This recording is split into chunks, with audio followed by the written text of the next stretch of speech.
Hi students, today we are going to learn about Mesophytes and Xerophytes. First we'll see what are Mesophytes. Mesophytes are terrestrial plants which are adapted to neither particularly dry nor particularly wet environments. Mesophytes are terrestrial plants. What is the meaning of terrestrial? Terrestrial means living on land. So terrestrial plants, plants which are living on land, which are adapted to neither particularly dry nor particularly wet environments. These plants need only moderate amount of water. They don't need too much of water. Now we'll see adaptation of Mesophytes.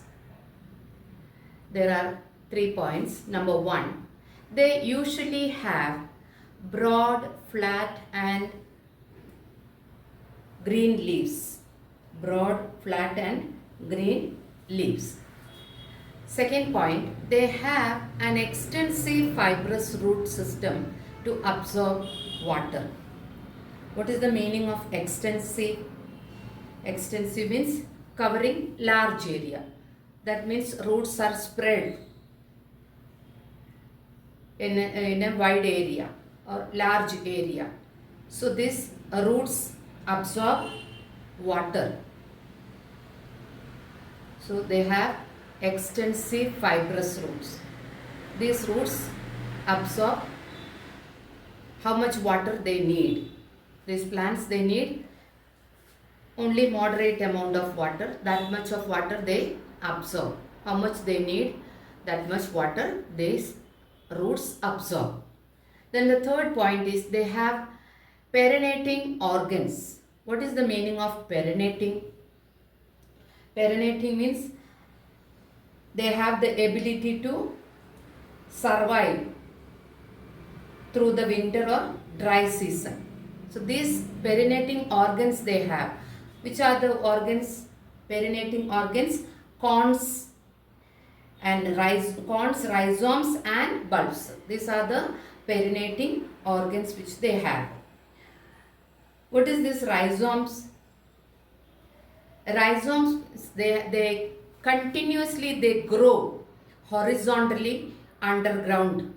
These stems, these plant stems grow horizontally. Continuously they will grow. Example, ginger, okay, which puts out lateral shoots and adventitious roots at intervals. Okay, these roots, how they are? Adventitious. Okay, shoots laterally they spread, continuously growing horizontally underground stem. That is called rhizomes. So cones, rhizomes and bulbs. In the bulb also they will store food and water. This water they store in cones, rhizomes and bulbs for their later use. They store food as well as water for their later use maybe during summer or during drought. These are the adaptations. Number 1, they usually have broad, flat and green leaves. Number 2, they have an extensive fibrous root system to absorb water. Number 3, they have perinating organs such as cones, rhizomes and bulbs. For what? To store food and water for later use during drought. Now we'll see characteristics of Mesophytes. Number 1, leaves are broad but thin. Broad leaves. These plants leaves are broad. Why? They need to absorb large amount of carbon dioxide and sunlight. That's the reason leaves are broad, but they are thin. Why they are thin?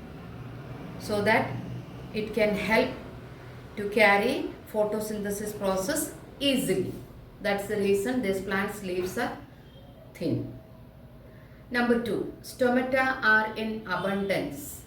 Stomata, they are in abundance for the respiration, breathing in and out. Stomata's function is what? To breathe in carbon dioxide for the photosynthesis and to breathe out oxygen. That is the function of stomata. They are in abundance. Then third one, epidermis of leaves is covered with a thin cuticle. Epidermis of leaves, the top layer of the leaf is covered with a thin cuticle. What is cuticle? Cuticle is a thin film which is covered on the leaves. Why it is there? It protects plants against drought. It will, it doesn't absorb too much of heat, so that the water loss will not be there. Too much of water will not lose the plant. The leaves will not lose the water. It protects plants against drought and less absorption of heat. That prevents from, not only that, it prevents mechanical injury. This cuticle helps in less absorption of heat. Number 2 is what? It prevents from mechanical injury. It doesn't absorb so much of heat, so that leaves won't dry, the water loss won't be there. That is the purpose of cuticle. Epidermis of leaves is covered with a thin cuticle. Then next, mechanical tissues and conducting tissues are well developed. Mechanical tissues, it gives support, mechanical support will be there for the plant. And then conducting tissues, it conducts or it transports food and water to the entire plant.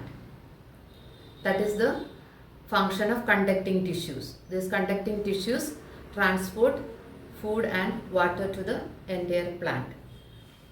Then the last one is roots, stems and foliage show optimum development. Roots are also well developed to absorb water and minerals from the soil. Then stems are, they are also well developed. They can store water in them and food also. And foliage, foliage is what?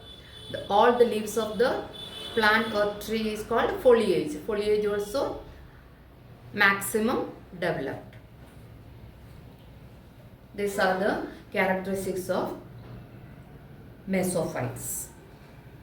Examples of Mesophytes are rose, sunflower, gulmohar, mustard, tomato, potato, clove, rosewood, mango, people, etc. Now we'll see Xerophytes.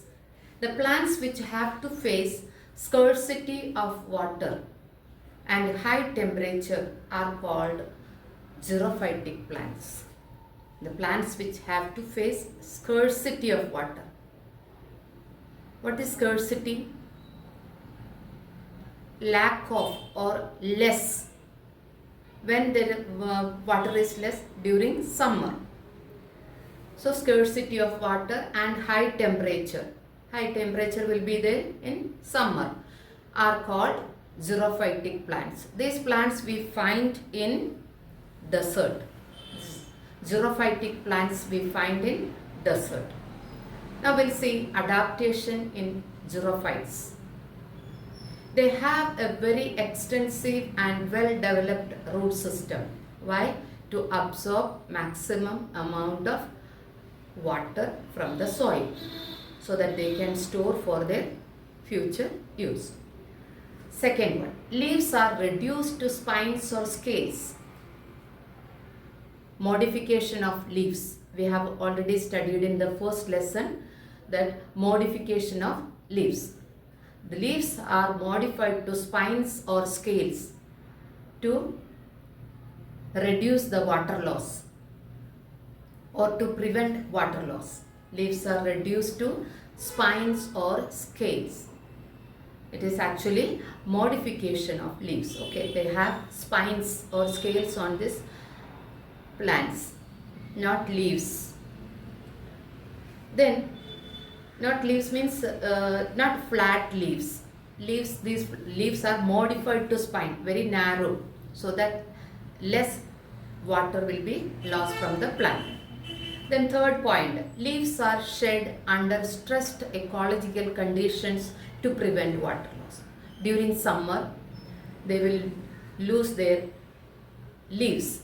Why? If leaves are there, it absorbs heat as well as it loses water. So heat they don't want to take. If they absorb heat, then water gets evaporate from the leaves. So the leaves they shed it off to prevent water loss. Fourth one is both leaf and stem surfaces have thick cuticle covering. This cuticle covering, what they do? It reflects the sunlight. It doesn't allow the sunlight to absorb, the leaves to absorb the sunlight. Then presence of hair or waxy coating on stem and leaves. Why? Again, it helps to prevent water loss from the plant. Presence of hair or waxy coating on stem and leaves, so that there will be shining. It reflects this light and the heat, so that water loss won't be there. Then the stomata are less in number and are of sunken type. We learned the functions of stomata. It helps in breathing in and out. The function of stomata is leaves. It helps to breathe in and out. And then transpiration. What is transpiration? Throwing out of excess water through stomata. That is the function. So here what is happening? The stomata are less in number, so transpiration will not be there. Okay, and it is sunken type. It is number of stomata are also less and then sunken type, so that it reduces the rate of transpiration. I already told you what is transpiration. Throwing off water from the leaves. That will be less if the stomatas are sunken. And then next one is the stem is spongy and helps to store water. Stems are spongy so that it can store lot of water in it. And then leaf surfaces are generally shining and glazed to reflect light and heat. Leaf surfaces are shining, so that again the light and heat can reflect. It can reflect this light and heat, so that water loss won't be there. These plants usually we find in desert. If you like my video, please like, share and subscribe. Press the bell icon to stay tuned.